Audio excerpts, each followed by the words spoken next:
সারগোদার ঘটনা। তাবলীগ জামাত একটি এলাকায় অবস্থান করছিল। জামায়াতের কিছু সাথী মহল্লায় গাশতের জন্য বের হলো। তারা লক্ষ্য করলেন একটি বাড়ি থেকে পুরুষ, নারী, শিশু সবাই আতঙ্কিতভাবে বেরিয়ে আসছে। জিজ্ঞাসা করে জানা গেল সেই বাড়িতে একজন লোক মারা গেছে। মৃতার আত্মীয় স্বজন কান্নাকাটি করছিল আর মৃতকে গোসল করানোর জন্য প্রস্তুতি নিচ্ছিল। হঠাৎ দেখা গেল একটি বড় সাপ মুর্দার লাশ পেঁচিয়ে ধরল। এই দৃশ্য দেখে মৃতের আত্মীয় স্বজন ভয়ে লাশ রেখে বাড়ি ছেড়ে চলে গেল।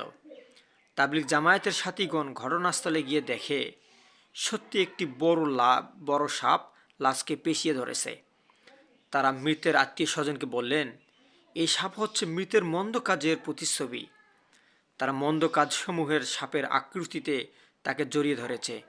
মহান আল্লাহর নিকট দোয়া ইস্তেগফার করো, তাহলে এই সাপ থেকে হয়তো মুক্তি পাবে। তারপর তাবলীগের সাথীগণ এবং মৃতের আত্মীয় স্বজন মৃতের জন্য দোয়া ইস্তেখারা করতে লাগলো।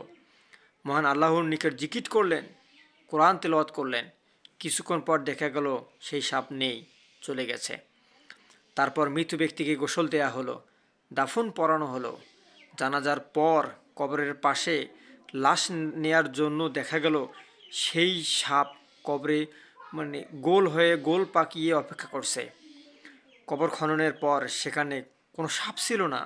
অনেক কষ্টে, যথেষ্ট সতর্কতার সঙ্গে উপর থেকে সাপের পাশে মৃতের লাশ রেখে দেয়া হলো। লাশ রাখার সঙ্গে সঙ্গে সেই সাপ পুনরায় মৃতের লাশ পেঁচিয়ে ধরল।